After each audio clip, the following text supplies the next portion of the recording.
.com. Estamos grabando la sesión para poder enviárselas posteriormente a su correo. Nuestro SaaS, leydatos.com, ayuda a las empresas y a las organizaciones a cumplir la normativa de protección de datos personales, ya sea en Chile o en Latam. Y el día de hoy vamos a hablar del régimen de sanciones en la normativa de protección de datos chilena, ¿sí? Para ello contaremos hoy día con tres invitados de lujo. Está la presencia del senador Kenneth Pugh, de Romina Garrido y de Daniela Saror, quienes nos estarán contando de los nuevos desafíos para organizaciones en esta materia. Pero antes de comenzar, y un poco siguiendo la tónica que estamos haciendo LinkedIn toda la semana, les queremos hacer una actualización de los avances legislativos que hemos tenido hasta la fecha, desde la última vez que nos vimos, y los invitamos a seguirnos en LinkedIn y leer también el detalle de quizás las cosas que hoy día no les vamos a comentar. Entonces, lo primero es que no va a ser infracción leve entregar información incompleta a la agencia. Sí, al final se votó a favor de eso, y a la agencia se le amplió el plazo a 30 días corridos para que pueda resolver reclamaciones o solicitudes de suspensión de tratamiento, ¿sí? Además, se establece que cuando una conducta sea sancionable por esta y otras leyes, se aplicará la sanción de mayor gravedad. Finalmente, se define una lista taxativa de datos personales sensibles y se agrega el nivel socioeconómico. Y en esta misma línea, haciendo un punto en el principio de finalidad, se eliminó la posibilidad de tratar datos de acceso de fuentes públicas si no se cuenta con el consentimiento del titular de datos. Ahora, sin más, dejo con ustedes a Ignacio Gallardo, que también es socio cofundador de Ley de Datos, que va a liderar la siguiente etapa del webinar. Muchas gracias, Rodrigo. Muchas gracias también a todos nuestros invitados, a Kenneth, a Romina, a Daniel, que aceptaron esta invitación. Y el tema de hoy, como bien decía Rodrigo, es el régimen de sanciones. Y la importancia de este tema creo que radica también en la importancia que la comisión mixta y la tramitación del proyecto se le ha dado, ya que es uno de los temas más sensibles probablemente del proyecto de ley. Porque obviamente implica lo que a nadie le gusta, al final a las organizaciones no les gusta, que es la sanción, es la amenaza de la multa. Y sobre eso vamos a estar hablando el día de hoy. Queremos profundizar también qué implica, qué sanciones trae consigo el proyecto de ley, si son solamente multas, hay otro tipo de sanciones, quién va a regir, quién va a estar detrás de estas sanciones. Y para eso nuestros invitados de hoy van a responder las preguntas a través de una dinámica de conversación. Y al final del webinar, al final, unos minutos antes del término, vamos a darle espacio también a las preguntas del público, que siempre está muy activamente preguntando y muy acertadas también sus intervenciones. Así que también vamos a dar espacio a eso. Y bueno, como bien decía Rodrigo, hemos tenido avances en la tramitación del proyecto. Lamentablemente han habido algunas suspensiones en el último tiempo que nos impidieron llegar quizás a este punto con un texto más definido, más acabado, sobre todo con lo que vamos a conversar el día de hoy, que es el tema de las sanciones. Pero bueno, por suerte tenemos a un invitado de lujo el día de hoy, que es Kenneth, que puede comentarnos de primera fuente, desde la primera línea, qué ha pasado, en qué estamos hoy, qué es lo que viene, eh, y cuál es su visión también de la tramitación del proyecto. Así que, Kenneth, por favor, si nos puedes comentar desde tu visión, enfocado también en el tema de las sanciones. Bueno, muchas gracias, Ignacio. Saludo a Rodrigo también. Lo felicito por esta excelente iniciativa. Muy feliz de poder estar con dos extraordinarias panelistas. Romina y Daniel son expertas, referentes, permanentemente consultadas. Yo creo que ustedes han elegido a las mejores exponentes y me alegra además que sean dos mujeres. Yo estoy aquí con la cuota de género. Eh, lo Vamos primero, equilibrando acá. señalar que estoy equilibrando, sí. No, súper, súper poderosas, súper mujeres. Lo primero es entender que Chile partió, cuando inicia el siglo XX, ya preocupado del tema, y yo quiero recordar el nombre del proyecto de ley, era Protección de Datos de Carácter Personal. Y así partimos con lo que es hoy la famosa 19.628, que se centró sobre la protección de la vida privada. O sea, Chile fue pionero, pero ¿qué pasó? Y es lo que nos pasa siempre, nos quedamos atrás.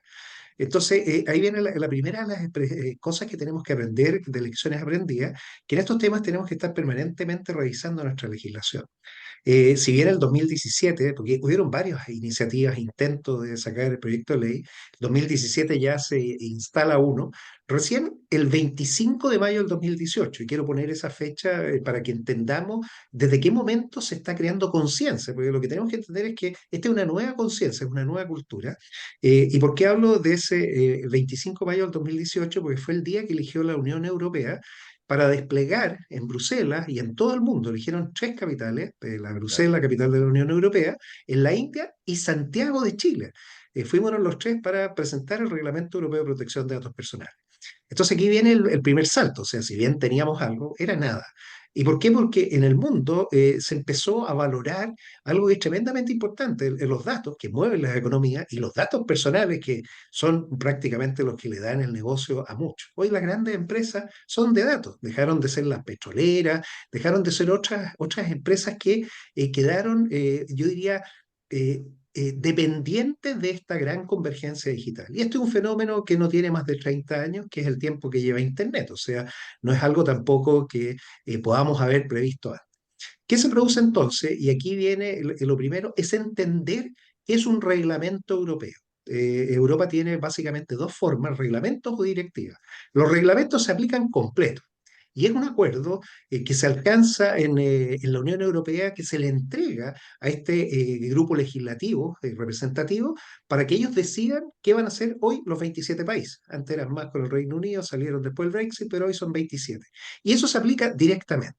Entonces, el trabajo de ellos para llegar a un acuerdo, incluso sancionatorio, o sea, el cómo iban a enfrentar este tema de las multas, pasó por varios procesos políticos. Están representados todas las corrientes políticas, están representados los 27 países y finalmente llegaron a este acuerdo que se iba a aplicar inmediatamente en los países. Eso es lo que son los reglamentos. Las directivas, por otro lado, son solamente recomendaciones, no recomendaciones, o sea, fija los objetivos que cada legislación tiene que desarrollar.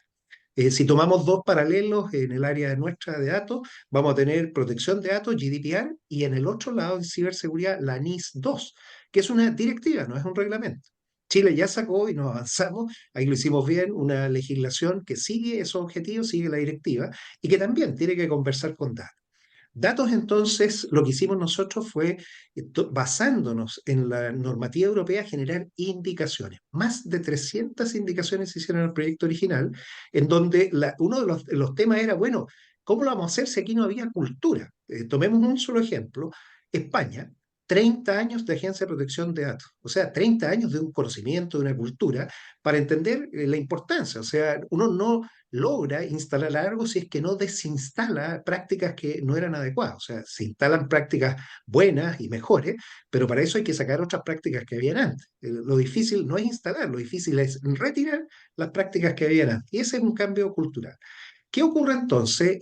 Tuvimos que empezar a revisar bien este fenómeno. Y ahí se nos produjo el primer problema, que era si la agencia iba a quedar como parte del Consejo para la Transparencia o si iba a tener autonomía. Y yo creo que ahí nos tomamos un tiempo de discusiones profundas, porque en ese entonces estábamos en el gobierno anterior, el gobierno del presidente Piñera.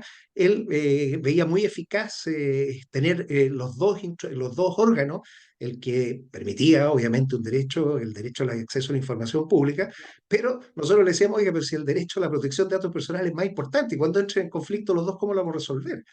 Y la respuesta que le dábamos es en todos los países de la OCDE o europeos, los anglosajones, alemanes y británicos, claro, tenían en un mismo órgano las dos funciones. Pero en Chile, nosotros somos latinos y todos los países latinos, Portugal, España, Francia, Italia, todos tenían dos agencias. Entonces nos costó mucho, finalmente fue un viaje con la senadora de Rincón que fuimos a aplicarle en la Agencia Europea de Protección de Datos en España. Y ahí viene lo importante, entender que estamos legislando y conocerlo de primera fuente, no lo que cuentan los asesores, no lo que nos dicen. Y uno viendo todo eso, bueno, logramos convencer finalmente al presidente, se hicieron las indicaciones, en su momento se cambió y sacamos adelante a la Cámara de Diputados. La Cámara hizo su trabajo, también con visiones cada uno distintas, y estamos en este momento en la etapa final, en una mixta, donde finalmente y curiosamente iba a ser así, o sea, el tema de la dependencia quedó totalmente y políticamente asumido, cómo lo vamos a hacer, con la máxima autonomía que le podamos otorgar, pero donde siempre uno llega es lo que ustedes señalan, cuáles van a ser las sanciones o multas. Y ese, créanme, está quedando como el último artículo a discutir. Así que yo no les podría traer la primicia de lo que va a resolver la comisión mixta, pero para que vean las complejidades, entender que nos basamos sobre un modelo europeo, pero que tenemos que saber adaptar y adoptar. Adaptar para nuestra cultura, para nuestros estándares, nuestra empresa, las pequeñas que tengan espacio también para poder ir cambiando su cultura, y las más grandes, algunas de ellas que ya se han adaptado porque decidieron de algo que es propio del negocio, especialmente cuando tienen relaciones con el mundo europeo, bueno, homologarse. O sea, hay muchas que ya hicieron el cambio cultural. Pero este cambio es gigantesco. Entonces ahí yo quiero centrar, esto no es solo un tema de sanciones porque sí, este es un tema de un cambio cultural que requiere de un acompañamiento, de un proceso, y ahí lo que están haciendo ustedes es muy importante. Eso es lo que les podría comentar y agradecer la invitación, que es disponible para todas las preguntas. Muchas gracias. Bueno, y antes de que entremos en materia de cuáles son las posturas que hoy en día existen respecto al tema de las multas, me gustaría, Daniel, preguntarte a ti, ¿cuál es el sistema de multas que contempla el proyecto? Entiendo que hay sanciones, o sea, perdón, de sanciones. Hay multas, hay otras sanciones accesorias, se distingue entre tipo de infracción. Si nos puedes comentar un poco qué es lo que viene en el proyecto y también un poco cómo es la aplicación de esto. Bueno, primero que todo, quiero agradecer a Rodrigo, a Ignacio, a Ley de Datos por generar este espacio de conversación. Hace rato que teníamos ganas de juntarnos, no habíamos podido, pero al fin se pudo y estoy súper contenta de estar aquí compartiendo este espacio con mi querida amiga Romina, que nos conocemos hace tantos años en esta misma lucha. Y al senador Kenneth Bush, que ha tenido un rol realmente heroico en ponerle el acento a este tema y tomar esto como una causa de verdad personal y que ha permitido avanzar tanto en este tema. Bueno, una de las cuestiones donde efectivamente vamos a tener que poner a prueba nuestras competencias va a ser en la implementación y la prevención en general de estas infracciones. Recordemos que en Chile nosotros tenemos una ley de protección de datos vigente del año 99 y que justamente uno de los problemas que tiene es que no trae aparejado un mecanismo sancionatorio, ¿ya? De manera que aquí viene un escenario completamente nuevo para quienes hacen hoy día tratamiento de datos personales. La propuesta que está todavía en el Congreso, establece un sistema de infracciones leves, graves y gravísimas. Y lo interesante de esto es que las infracciones se cometen por no respetar, ¿cierto?, los lineamientos de los principios que establece esta ley, así como infringir los derechos y obligaciones que establece. De manera que en este sentido el legislador ha sido muy también innovador en el sentido de decir, mire, aquí la infracción tiene un aspecto, una proyección que trasciende la regla general, que uno pensaría que son solo las obligaciones que me establece. Esta ley reconoce un catálogo de principios que esta ley también cubre a través de su enforcement, ¿ya? Y eso en ese sentido, si uno lo piensa, hace de esta legislación una legislación tremendamente demandante para quienes vayan a tener que cumplir con ella. Eso es lo primero que quisiera decir. Ahora, en términos como estrictamente formales, el legislador lo que ha hecho aquí ha sido una clasificación donde ha hecho una graduación de la gravedad de las infracciones, como decía, en leves, graves y gravísimas. Bueno, ¿quién puede cometer estas infracciones? Obviamente las personas naturales o jurídicas, ¿cierto?, que estén realizando un tratamiento de datos personales, ¿ya? Hay una cosa interesante también en este como catálogo de infracciones que también me parece que es una novedad del legislador, que es que generalmente nosotros cuando vemos sentencias de órganos administrativos o de los tribunales de justicia, vemos que en la parte donde se razona acerca de las infracciones, se adoptan uno o dos criterios, ya que permiten entender por qué el agente que juzgó de la manera que lo hizo. Y en esta parte el catálogo hace algo súper novedoso, en mi opinión, que es que cristaliza también en la ley estos criterios, ¿ya? Le dice al órgano que va a aplicar la sanción, mire, usted puede aplicar estas multas teniendo en cuenta la gravedad de la conducta, si fue realizada con diligencia o cuidado, el perjuicio que se produjo, ¿cierto? El beneficio económico que se derivó, ¿cierto? De la infracción, si la infracción recayó o no sobre datos sensibles, y eventualmente, ¿cierto?, las circunstancias agravantes o atenuantes que concurran. Y esto a mí me parece que es una novedad porque de alguna manera también, como decíamos por un lado, pese a lo demandante que es el marco normativo, también el legislador a la persona, a la autoridad, al ente que impone las sanciones, le puso este marco, este límite, a partir del cual aplicar los criterios, ¿ya? Y puede que me equivoque, ¿no? Porque te escuchaba al principio cuando hablábamos de lo que se había aprobado en la última sesión, que yo no seguí esa parte, entonces me sorprendió también, me ayudó la actualización. Están estos catálogos descritos, ¿cierto? Con infracciones leves, graves y gravísimas.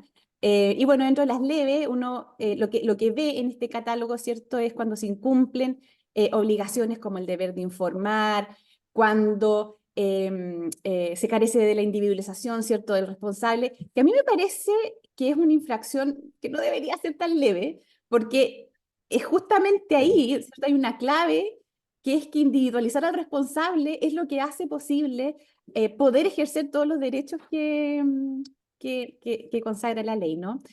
Omitir respuestas, qué sé yo, incumplir algunas instrucciones de la agencia.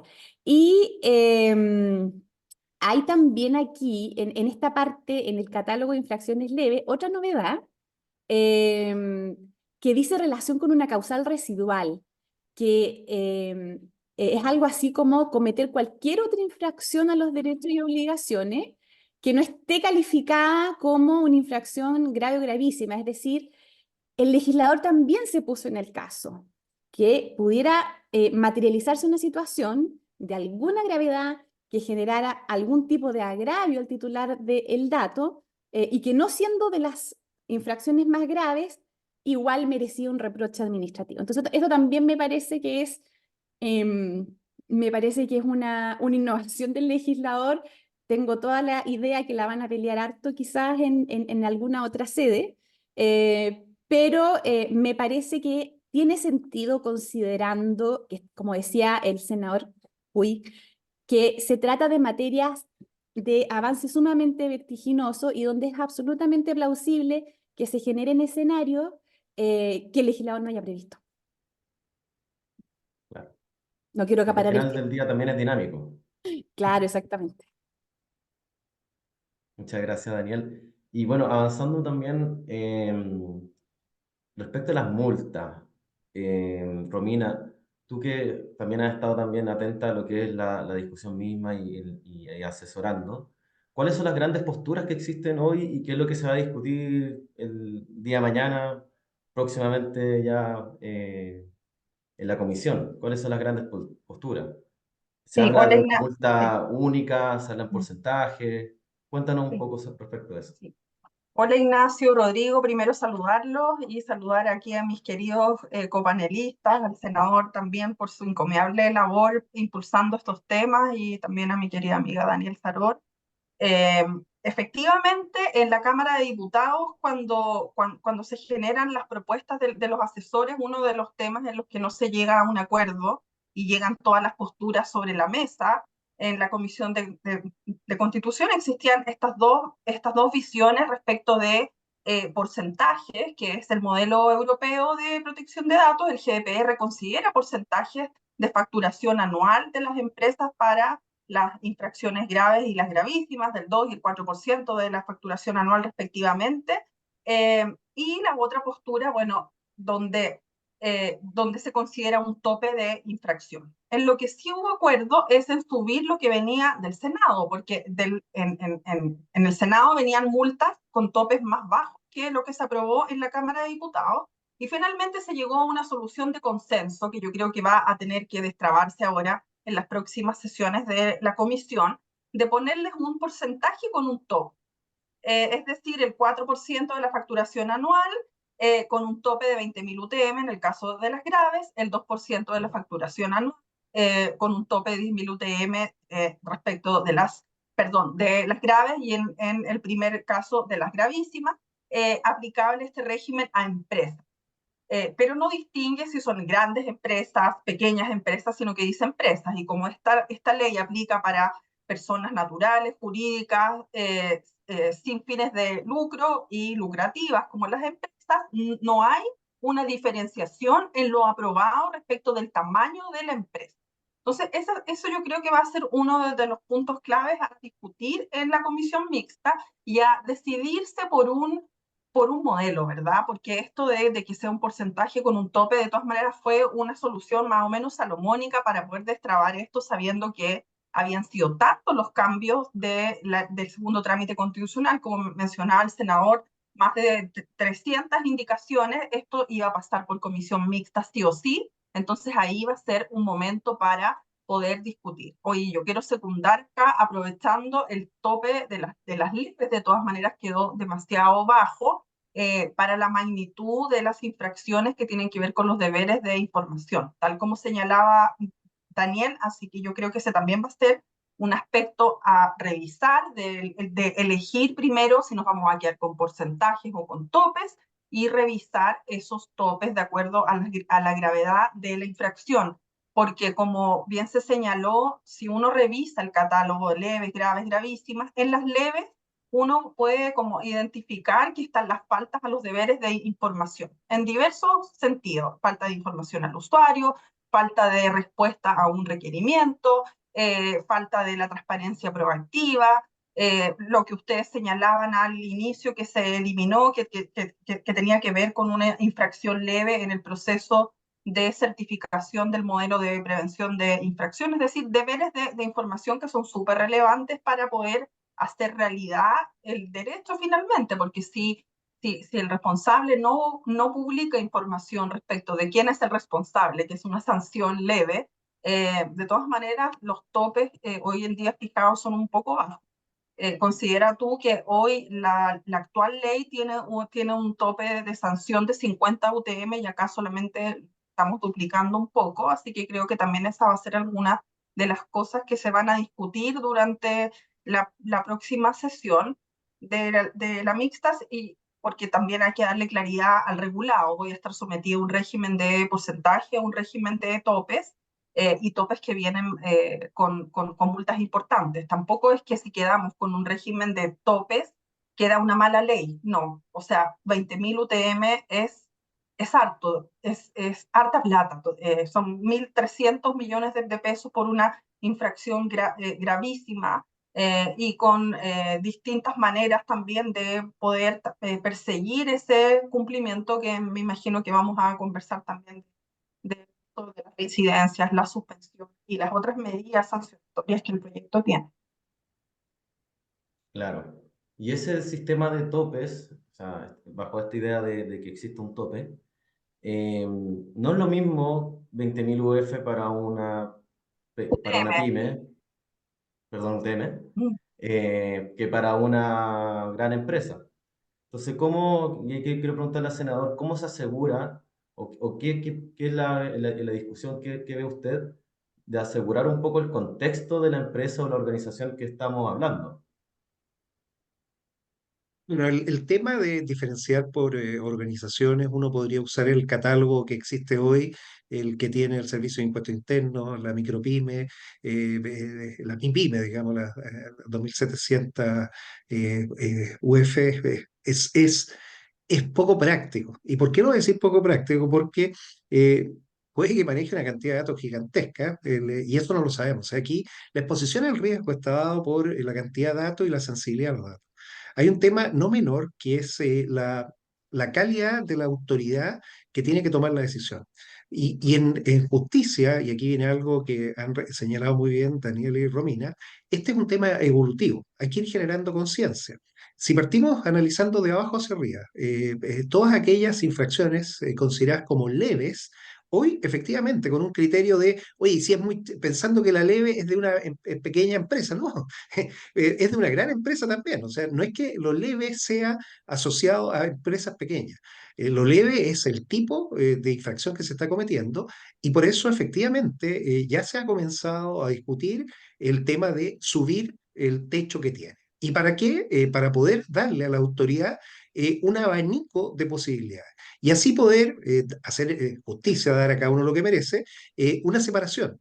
Porque cuando uno coloca la palabra hasta en vez de hasta 100, hasta 1000, por ejemplo, bueno, ya hay un recorrido que va a permitir poder tomar los casos en particular, porque si no sería para todos lo mismo. Y ese es el trabajo que tenemos que hacer, o sea, diseñar una regla que funcione para siempre y para todos.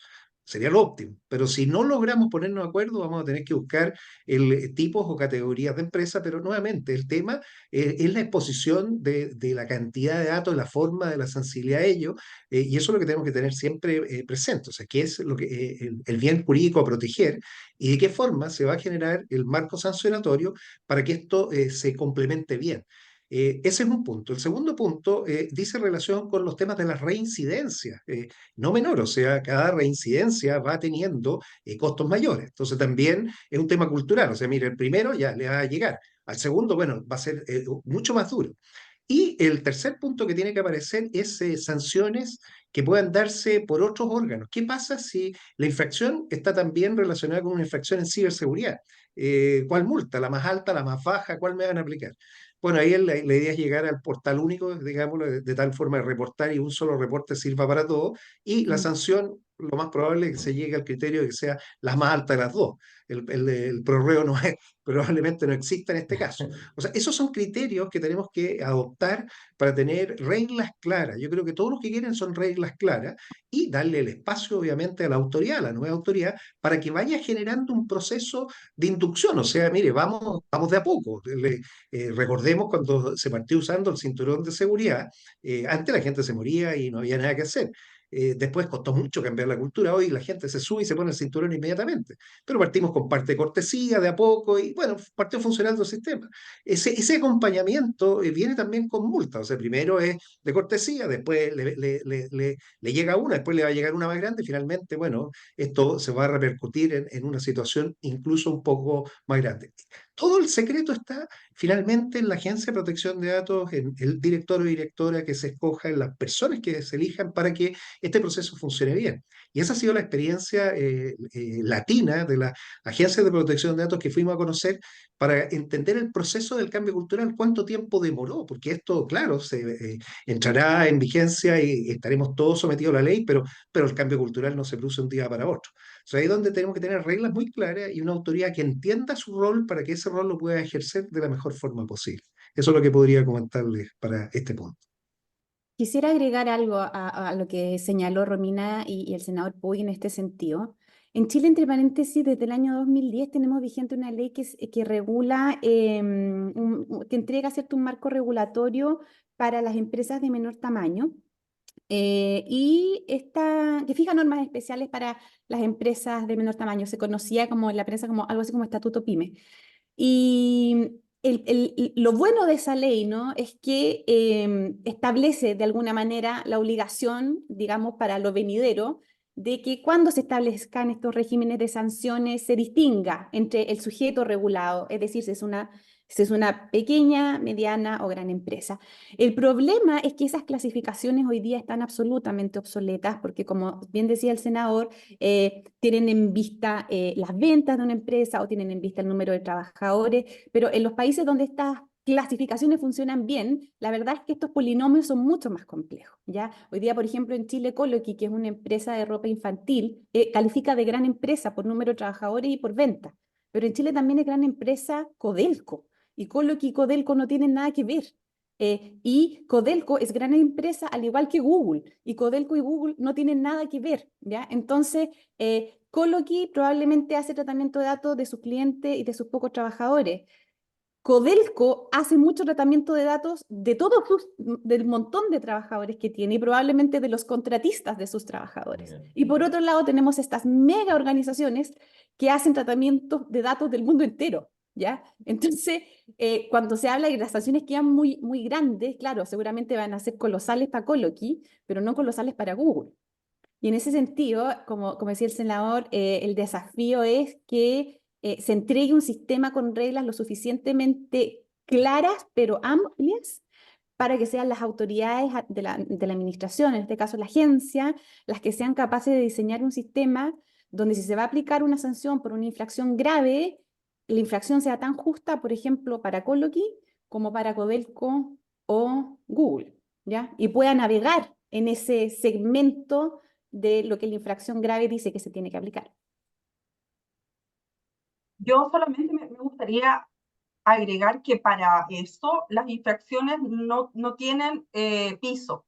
Entonces, una infracción grave o gravísima puede llegar hasta las 20.000 UTM, pero también pueden ser para una empresa 100 UTM, 50 UTM, 1000 UTM, dependiendo de la capacidad económica del infractor. El artículo 37, que contiene los criterios a los cuales la agencia se tiene que someter para poder cursar una multa, señala capacidad económica del infractor. No señala el régimen del estatuto PYME, sino que hay que mirar realmente quién es esa empresa y cómo puede responder ante una multa de cierta magnitud.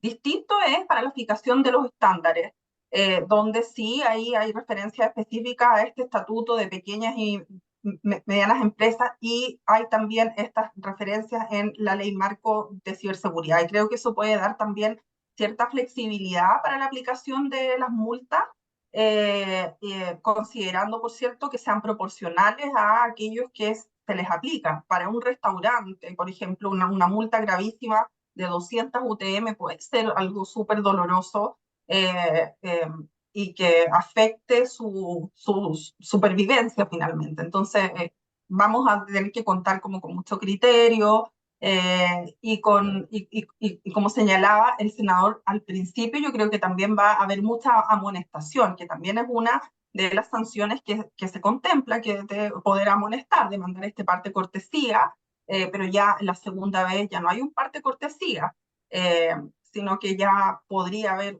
una sanción concreta, finalmente. Claro, ese es un punto importante porque, a diferencia del reglamento europeo, la propuesta que existe hoy en día no se establece un desde.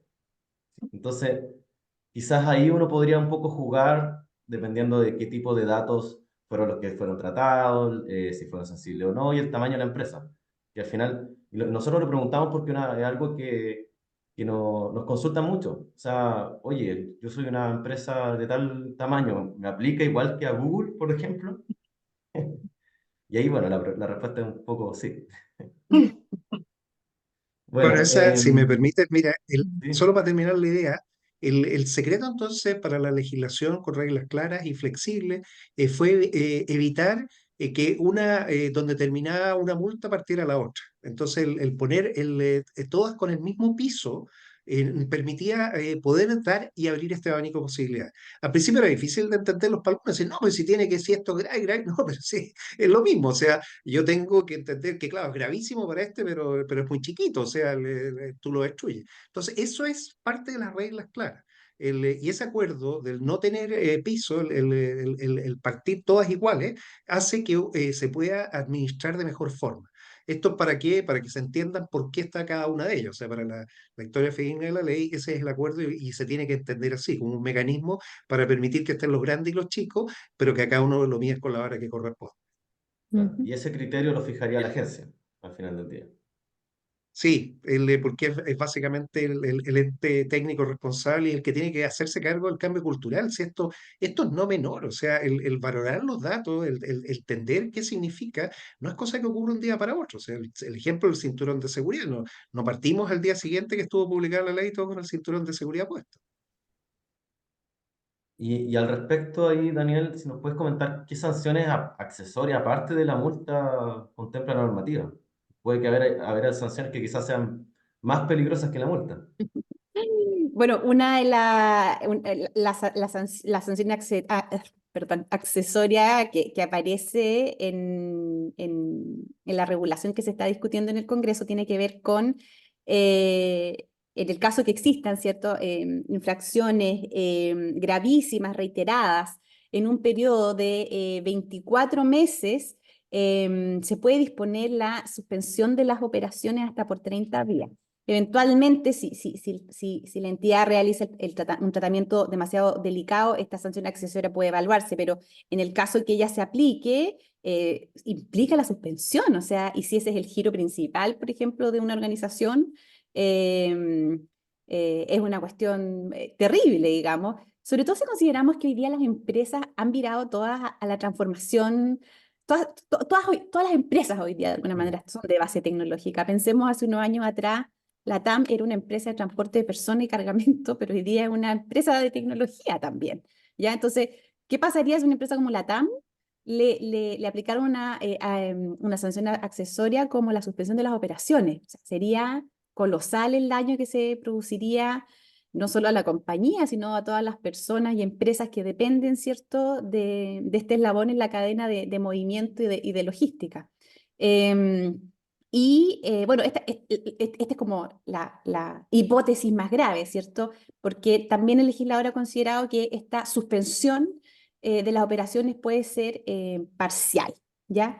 Eventualmente, si la infracción persiste, se puede extender la suspensión de las operaciones. Entonces, ¿qué cosa veo yo también detrás de una sanción de estas características? Como, ¿cuál es el mensaje del legislador? Como regulado, tómese en serio esta regla, porque no es que usted tenga o sea, usted puede tener, como Google, no sé, usted puede tener un bolsillo inmenso para pagarme todas las infracciones, todas las multas asociadas a las infracciones, pero yo además tengo otra herramienta que usted se tiene que tomar en serio porque yo a usted le puedo cerrar, le puedo bajar la cortina, le puedo cortar la luz, le puedo poner llave a su operación por este periodo si usted no lo resuelve.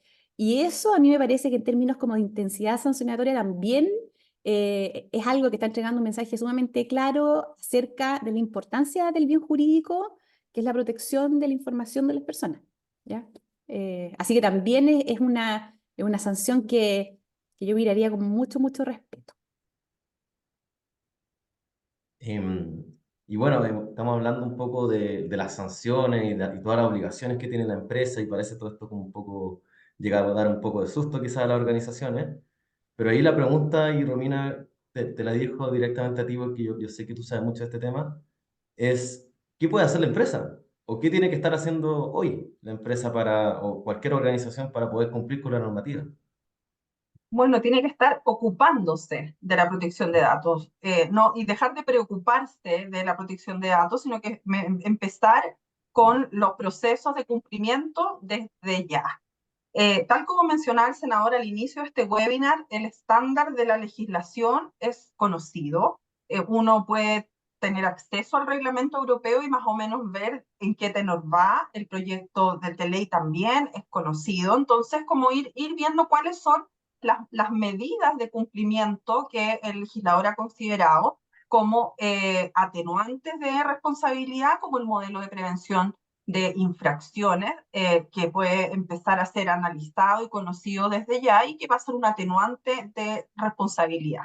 Ahora, si bien es un modelo que todavía les faltan algunas precisiones que van a venir de mano de los reglamentos, este se compone de partes que ya deberíamos empezar a ocuparnos en nuestras organizaciones, como qué datos tengo, por qué los tengo, cuáles son mis actividades de tratamiento, y ir siendo estas actividades más bien higiénicas con los datos para estar preparados cuando comience a regir la normativa, que va a ser 24 meses desde que se publique en el diario oficial, que podría uno decir, oye, harto tiempo en todo caso, en 2 años más, pero estos proyectos son bien laboriosos, entonces comenzar a ocuparse eh, con anterioridad de cómo estoy haciendo las cosas, porque tal como ya se ha mencionado por los otros panelistas, esto va a requerir un cambio cultural profundo de la forma en que estoy haciendo las cosas.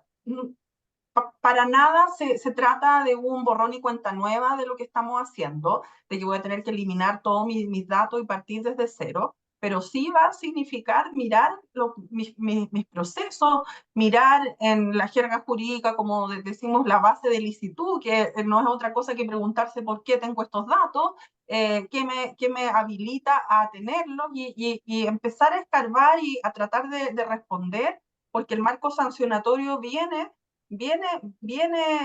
viene fuerte porque es necesario el cambio cultural en muchas empresas, en el Estado, por cierto, también, porque las sanciones también vienen para el Estado.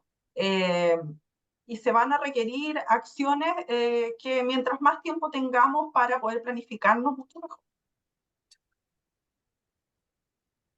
Bueno, queremos recordar también a que pueden hacer sus preguntas a través del chat, las vamos a responder al final del webinar. Y en esta misma línea, eh, le quiero preguntar al senador, el modelo de prevención de infracciones que comentaba Romina, ¿es un eximiente de responsabilidad? ¿Es un atenuante? ¿Todas las empresas están obligadas? ¿Es voluntario, obligatorio? ¿Qué es lo que se busca con esto? Bueno, mira, lo primero, vamos al principio atrás. Las empresas subestiman el valor de sus datos, y ese es algo que tenemos que entender. Y esto tú no necesitas una ley. O sea, toda empresa que hoy se ha digitalizado, tal como dijo Daniel con la transformación digital, su negocio está basado en datos. Y si esos datos son personales, porque podría manejar datos meteorológicos y hacer toda su riqueza de datos que son obtenidos de otras fuentes, pero si son datos personales, el titular, el dueño, es la persona. Y aquí viene un concepto que está recogido en la Constitución, artículo 19, que es ese resguardo, o sea, el derecho a la protección de los datos personales.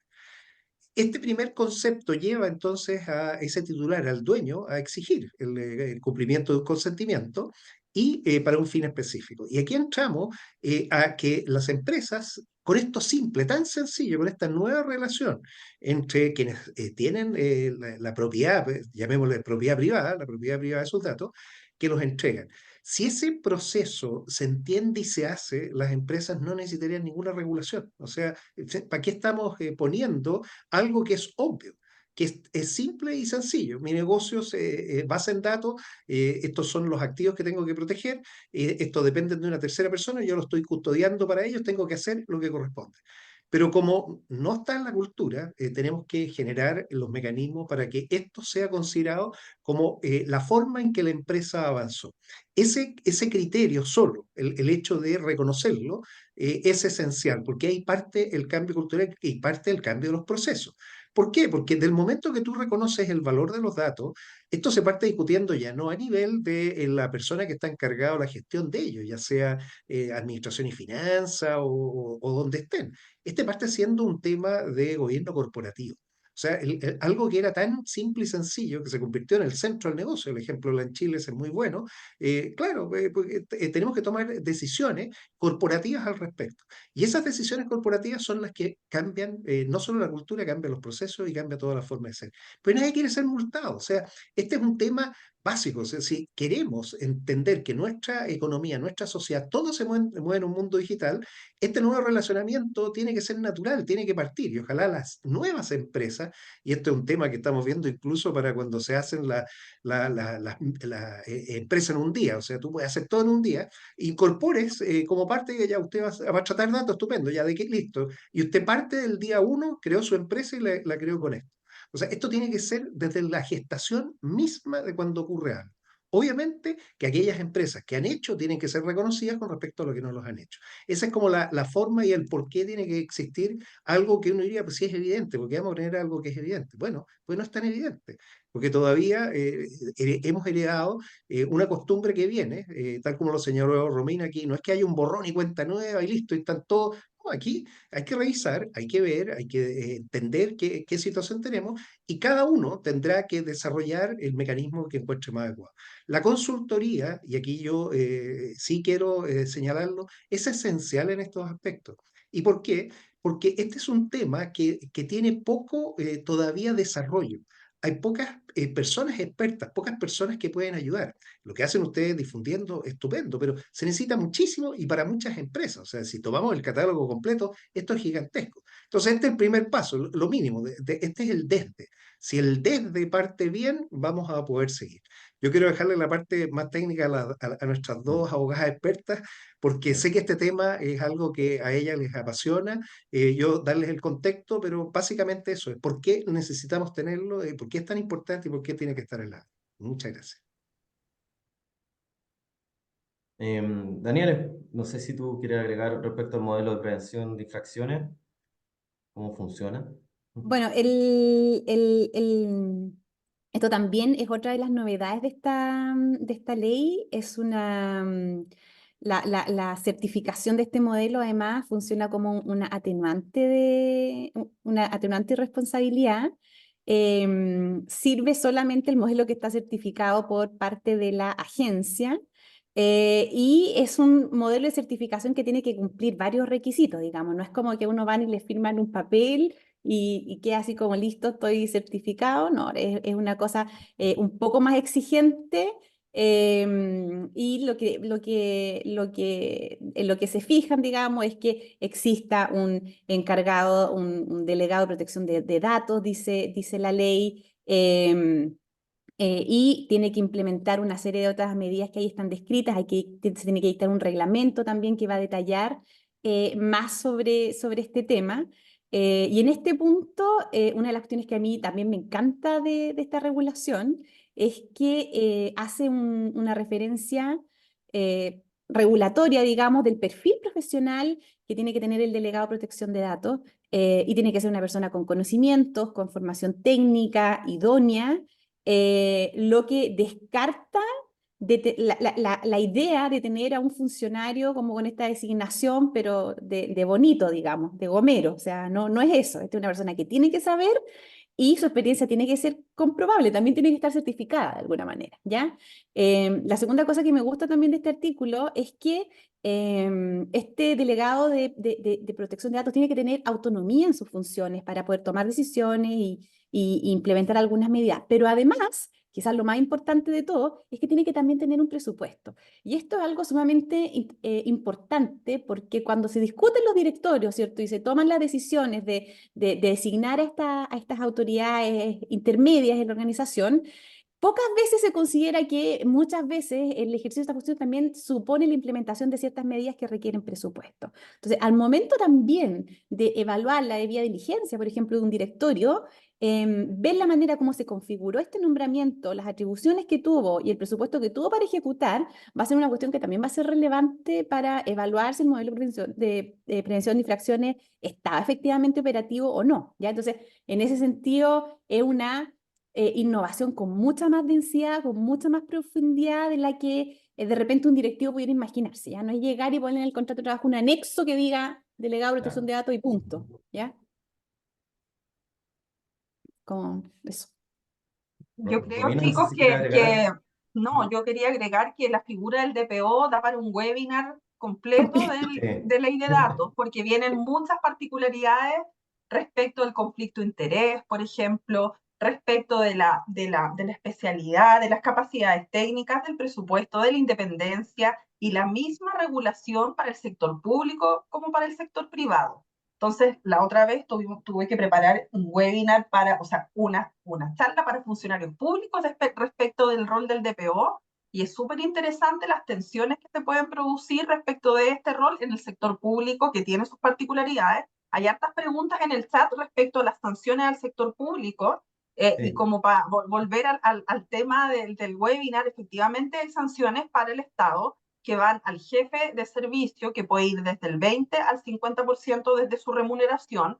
No depende en este caso del tamaño del servicio público, por ejemplo, porque ahí ponían unos ejemplos del MOP y una secretaría chiquitita. No, depende de la magnitud de la infracción, y se multa al jefe de servicio justamente para que haya interés en cumplir, para que haya realmente el jefe de servicio se tome en serio este tema, porque cuando multamos al Estado, finalmente pagamos todos nosotros, pues. Entonces, pero acá va a pagar el jefe de servicio de su remuneración.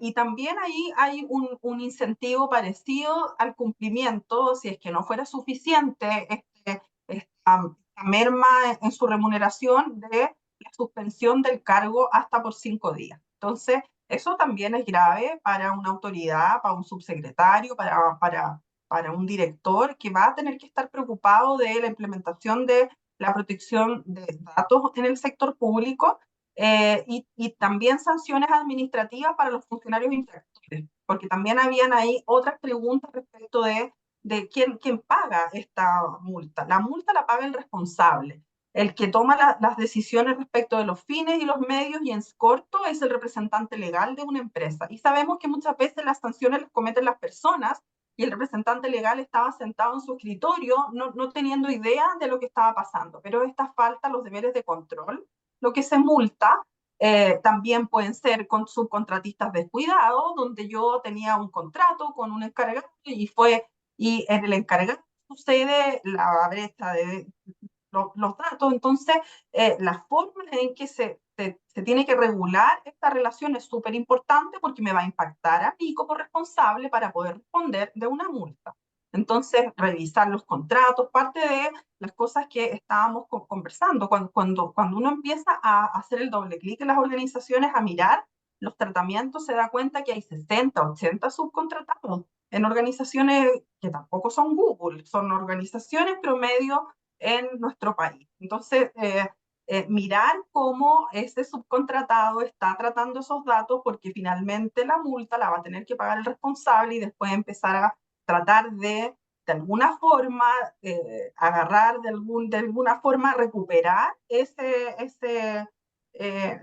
ese dinero con un responsable, perdón, con un encargado que fue descuidado, irresponsable y no cumplió términos contractuales respecto de los datos. Y esos términos tienen que estar escritos. Entonces, esas son cosas súper relevantes de ir mirando en el detalle, porque todo va a impactar finalmente en la respuesta sancionatoria que va a tener una futura agencia.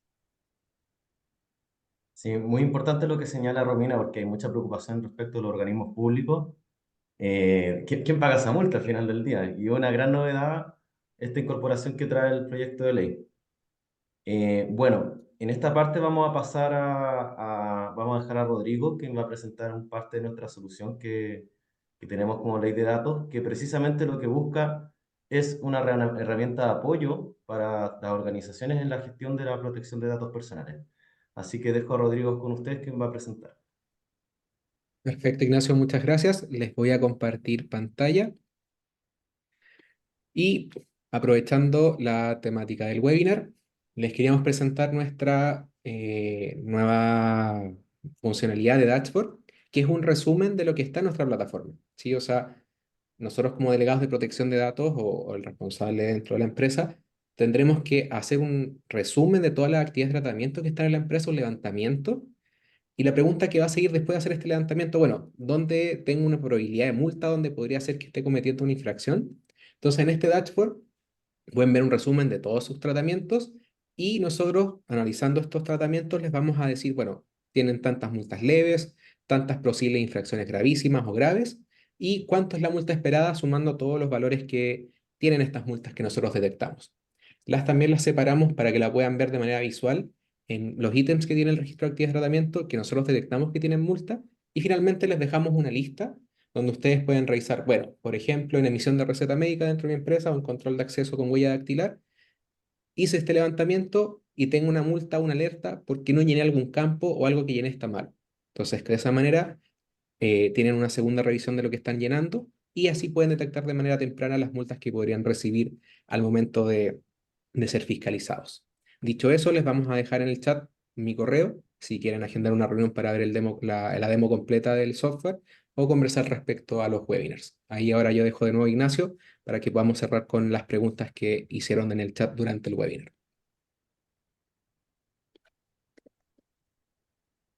Muchas gracias, Rodrigo. Y bueno, esta parte, que es una de las partes más que a todos esperan, porque es el momento de responder algunas preguntas. Y tenemos muchas preguntas, así que vamos a tratar de, les pido también ser acotados con la respuesta para poder ver la mayor cantidad. Las que más llaman la atención, uno, el tema cuando hablamos de las certificaciones. ¿En base a qué metodología, qué criterio, quién certifica? Esa es la pregunta. Hay varias preguntas respecto a eso. ¿Y las puedes acumular mejor? Y así como que... Sí, o sea, en el fondo, ¿qué metodología se va a utilizar para certificar? ¿Quién va a certificar? ¿Hay alguna norma detrás que se está utilizando, la ISO, alguna otra? La No sé si alguien quiere responder esta pregunta. 27701. Y hay una pregunta. Mira, yo puedo partir porque la ley no fija, tal como lo hace la de ciberseguridad, una norma. O sea, no te va a decir, mire, NERC SIP para el sistema eléctrico en ciberseguridad. Tampoco te va a decir la 27701, porque mañana puede ser la 705. Entonces, ese es el tema de la agencia. La agencia tiene, mediante reglamentos, definir y decir, mire, estándar, o podrá tener su propio estándar. Este tema de darle la atribución a una agencia que va a tener la potestad para definir es esencial. Y por eso necesitamos que esas personas sean las mejores, o sea, que entiendan bien normas estándares, que sepamos también qué cosas aplicar, y eso es lo que hay que difundir. Pero eso va a quedar en el reglamento, no va a quedar en la ley. La ley solamente va a fijar las reglas y después obviamente se va a determinar cuál va a ser el sello de garantía. ¿Qué quiero decir con esto? Solo que les quede una sola cosa en mente. Con la ISO 9000 uno puede hacer salvavidas de plomo, o sea, se certifican y funciona calidad perfecta, me voy a hundir. No sirvió nunca como salvavidas. Entonces, el cumplimiento, hay dos partes, el cumple y después miento. No hay que ponerle checa a las cosas, o sea, eso es lo que hay que entender. Y para eso se necesita gente que esté con conocimiento, que sepa, que estén preparados, certificados. Hay normas internacionales, hay asociaciones de profesionales, o sea, hay muchas formas que se pueden elegir. Lo importante es definir una que se puede aplicar, y si es una para un sector, bueno, será para ese sector. Hay muchas normas. Lo importante es entenderla y saber qué se está exigiendo y que eso realmente se va a cumplir y no el cumplimiento, porque me quedo con la parte que no sirve. Eso es lo que podríamos comentar hasta el momento. Acá hay una pregunta respecto de los criterios de la autoridad. ¿Qué pasa si yo no estoy de acuerdo con lo que diga la agencia el día de mañana? ¿Qué instancia me queda? Bueno, Daniel, no sé si tú quieres sí, responder. sí, sí, la regulación en esta parte establece también la posibilidad de recurrir a los tribunales de justicia. Creo que el plazo es de 15 días, corrígeme Romina o Kenneth si no es así.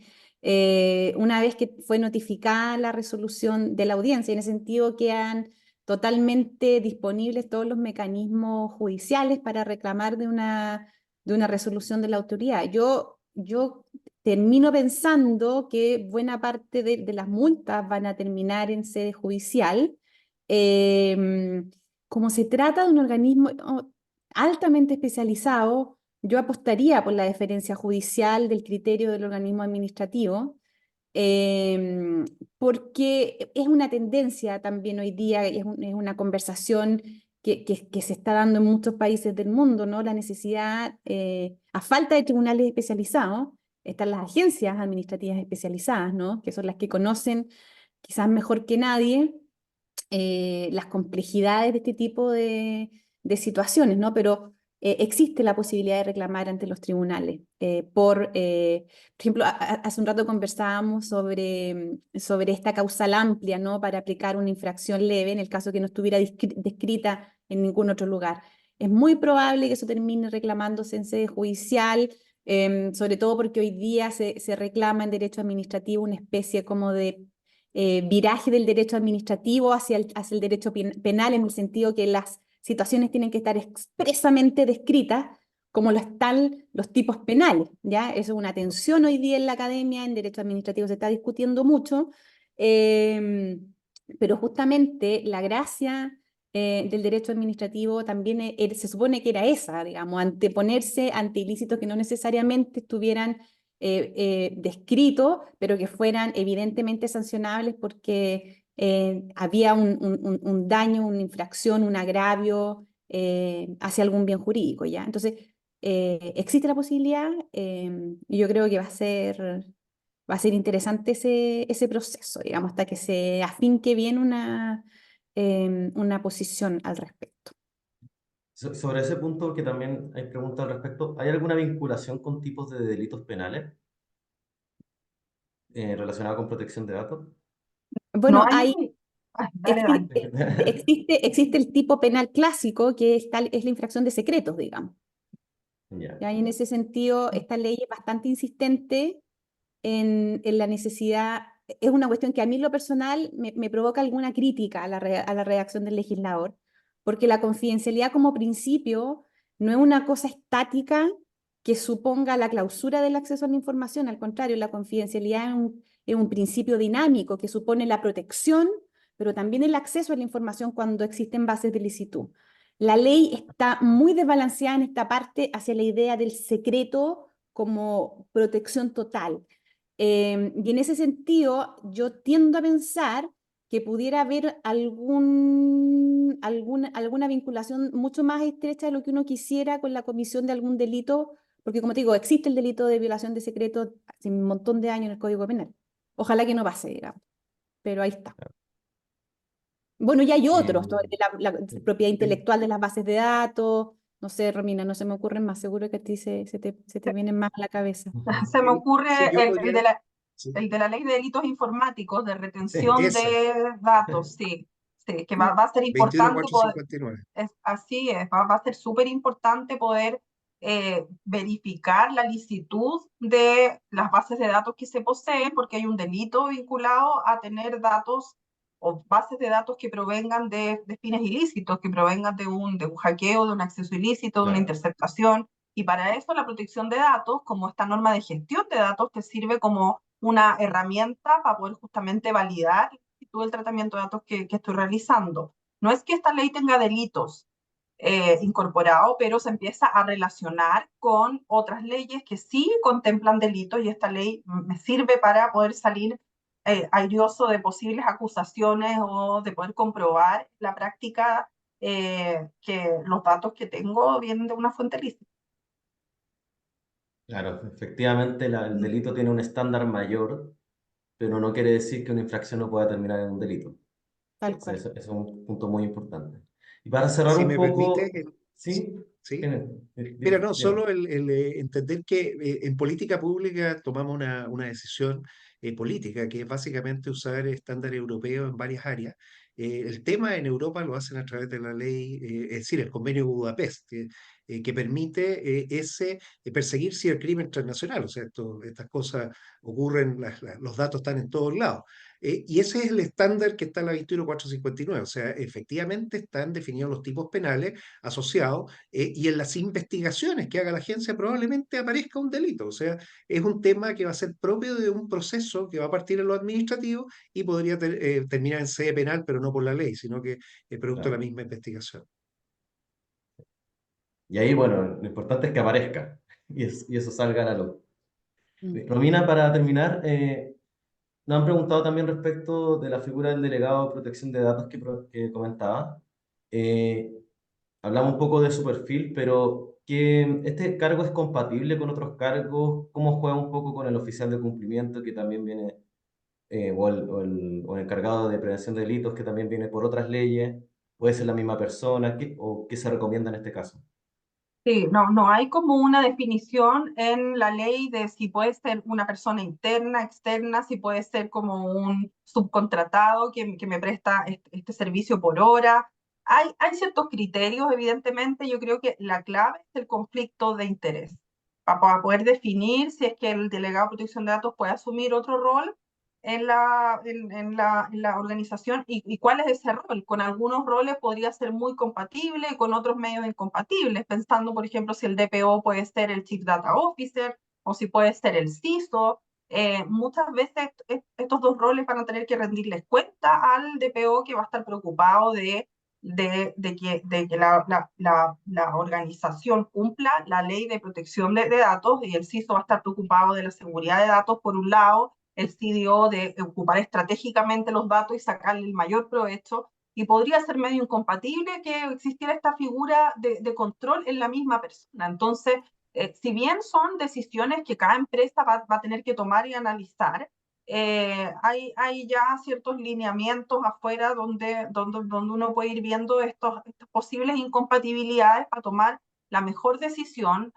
Lo mismo pensar en que si tiene que ser alguien que esté dentro de la organización o puede ser una persona externa que cumpla el rol. Yo creo que no hay ningún problema en que sea un externo que cumpla el rol en la medida que esté disponible para la organización, y lo más importante es que tenga conocimiento del giro del negocio, porque puede llegar una persona muy experta en protección de datos, pero si se va a insertar en una empresa que trata datos de, no sé, o que está en el giro de salud o de la minería o de cualquiera sea, este DPO también tiene que tener la sensibilidad del mismo giro empresarial.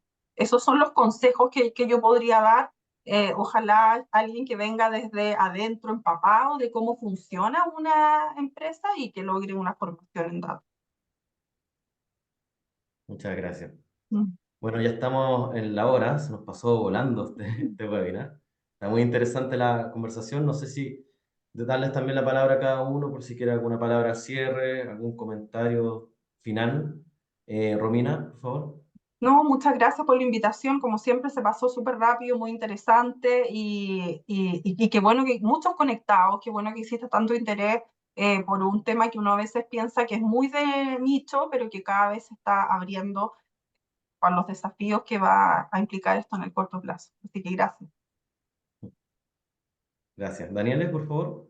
Quiero agradecer de nuevo el esfuerzo que han hecho por generar esta instancia. Me sumo a las palabras de Romina y quizás quisiera terminar diciendo que esta ley es un desafío no solo para el Estado que tiene la obligación de implementarla, sino que también para el Estado que tiene la obligación de conocerla, porque también va a ser un obligado por esta ley, pero también un desafío para los ciudadanos, porque implica la materialización de un derecho fundamental, de manera que buena parte de su éxito también radica en que los ciudadanos seamos capaces de conocer nuestro derecho y defenderlo, y un desafío para las empresas de implementar de buena fe una regulación que también viene en beneficio de la actividad económica que realizan, porque hacer un tratamiento de datos lícito es hacer un tratamiento de datos de calidad, y eso probablemente va a redundar en mejoras también en los servicios que se prestan. Así que eso, gracias. Gracias. Senador. Muchas gracias, Ignacio Rodrigo, por la invitación. Nuevamente feliz de estar con estas estupendas panelistas. Como pueden ver, han estado involucradas en todo el desarrollo de la ley. Solo señalar que tenemos una gran oportunidad como país. Chile se está digitalizando, hemos sacado adelante incluso en el Congreso, aprobado en el Senado, y declarar a Internet como un servicio público. Esto significa darle a todas las personas la oportunidad de conectarse. Y esa conexión es para poder desarrollar al país, para dar más oportunidades, más y mejores oportunidades. Hoy una persona con un carrito compra Instagram, puede mandar a educar a su hijo a la universidad. Y eso tenemos que entenderlo. Esta es una tremenda oportunidad. Pero no solo se requiere fibra óptica rápida, siempre nos dice que tenemos buena fibra óptica rápida, necesitamos una institucionalidad. Y esta nueva institucionalidad digital hay que construirla, no hay nada. Esta es la ley estructurante. Sin esta ley, nada, nada. La fintech no funciona, ciberseguridad no funciona, inteligencia artificial no funciona, nada funciona. Entonces, es una tremenda ley. Yo me alegro que hayamos acordado políticamente tomar de referente a Europa, país con el que tenemos ya 20 años de relación, estamos profundizando, porque cuando tenemos discrepancia y dudas, tenemos a alguien, un tercero confiable, a quien preguntarle, mire, ¿qué podemos hacer? Y ahí adaptarlo. Lo que estamos ahora en este ajuste, ustedes con la difusión, muy importante, pero esto es un cambio cultural, este es un cambio tremendo de pasar a una sociedad donde valoramos a la persona en su esencia, que en el ciberespacio son los datos, o sea, esa es la máxima dignidad de una persona en el ciberespacio, protegerlas a ella, protegerlas sus datos, y así entender que todas las reglas van a permitir que esto funcione mejor, y obviamente le va a traer a Chile una ventaja comparativa con el resto. O sea, aquí hay pegas y hay plata. Yo siempre digo, esto es un win-win. Si lo hacemos bien, Chile va a ser adelante como un buen modelo, un referente, y vamos a traer cosas que le van a hacer mucho mejor al país. Gracias a ustedes por la invitación. Bueno, quiero agradecer a nuestros invitados por su tiempo, por cómo también nos van poniendo este tema y nos van, a nuestros asistentes van también aprendiendo y se nota que nuestra labor ha funcionado porque siento que cada vez el nivel de las preguntas y de las intervenciones es mucho más alto. sea, partimos muy sabiendo siquiera qué son los datos personales, definiendo datos personales, y hoy en día ya estamos a un nivel de profundización, y es una buena señal de cara a lo que viene más adelante, que ya sea la aprobación de la ley y ya que empiece a correr el taxímetro para su implementación en las organizaciones. Así que nada, agradecerle a todos por su tiempo, por su participación. Queremos dejarlos invitados también a ver nuestra página web de Ley de Datos, nuestro contenido en LinkedIn principalmente, seguirnos en nuestras redes sociales y también visitar los webinars. Este webinar va a quedar también grabado junto con los otros que hemos realizado en el pasado. Ahí también comentando que hay uno también de delegado de protección de datos que estuvo muy interesante, así que pueden visitarlo también. Así que eso, muchas gracias por su tiempo. Hasta luego. Hasta luego. Ujú.